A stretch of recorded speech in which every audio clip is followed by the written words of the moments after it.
Sir one by one, पहली बात तो मैंने कभी भी जिंदगी में तासुर देने की कोशिश नहीं की, ना मैं अक्सबाज हूं। मैं तो डंके की चोट पे कह रहा हूं कि ये हुकूमत जो है ये गरीब दुश्मन हुकूमत है, नंबर वन। दूसरी बात ये है कि अगर आप गरीब दुश्मन ना होते और आपको अगर वाकई तकलीफ होती, आपसे मुराद आपकी हुकूमत को, तो जो इस मुल्क के हालात हैं, एक घर मकरूज हुआ हो ना, जिस तरह IMF ज़दा मुल्क है, ये UAE ज़दा मुल्क है, ये चाइना का लोन ज़दा मुल्क है, तो वहाँ के वफाकी वज़रा जो हैं उनकी तनख्वाहें ओवरनाइट जो है 5-5 लाख रुपया नहीं भरती। अगर इस हुकूमत को बहुत तकलीफ हो आवाम की और आवाम के ऊपर टैक्सों का उन्होंने बोझ इतना डाल दिया है, वहाँ स्पीकर की जो है तनख्वाहें भी इतनी ओवरनाइट नहीं भर जाती कि वो 13 लाख रुपये मुकर्रर कर दी गई। वहाँ प्राइम मिनिस्टर हाउस का बजट जो है तज़ीन व आराइश का या वज़रा के जो ठहरने की जगह हैं, जो आपका मिनिस्टर इनक्लेव, वो भी नहीं भरता। रहे टूटे हुए घर में क्या हो गया मेरे भाई, इस्लामाबाद का प्राइम लोकेशन है आप लोगों के पास, प्राइम मिनिस्टर हाउस है, क्या तज़ीन व आराइश के लिए 1 रुपया भी हराम है उसके ऊपर लगाना, जो मुल्क जिस हालात से गुजर रहा है। अगर आपको तकलीफ होती, दिफा पे आपने अभी भी बहुत कम खर्च किया है, उस पर तो आ जाते बाद। तीसरी बात सर, आखिरी बात सुन ले, आप दीजिएगा जवाब।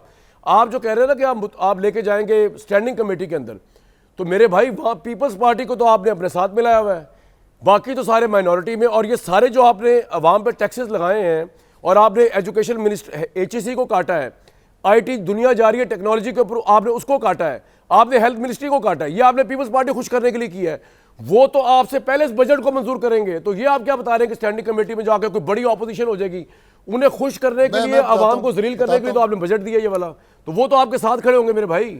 जी फरमाएं। अब मेरी जी गुजारिश ये है, किसी पार्टी को खुश करने के लिए बिल्कुल ये बजट नहीं बनाया गया, ये हमारी जो महदूद वसाइल थे उनको सामने रख के बनाया गया है, और मज़ीद इसमें जो चीज़ें दुरुस्त करने वाली हैं ज़रूर करेंगे।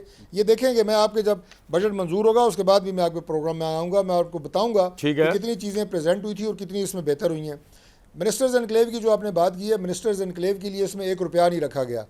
जो पैसा रखा गया ना, जो आप कह रहे हैं कि मैंने कि उनकी रिहाइशों के लिए 2010 से यार प्राइम मिनिस्टर हाउस के लिए 75 करोड़ रुपया और प्राइम मिनिस्टर ऑफिस के लिए 80 करोड़ रुपया, मतलब क्या चाहिए उसकी, तो बड़ा खूबसूरत ऑफिस है यार।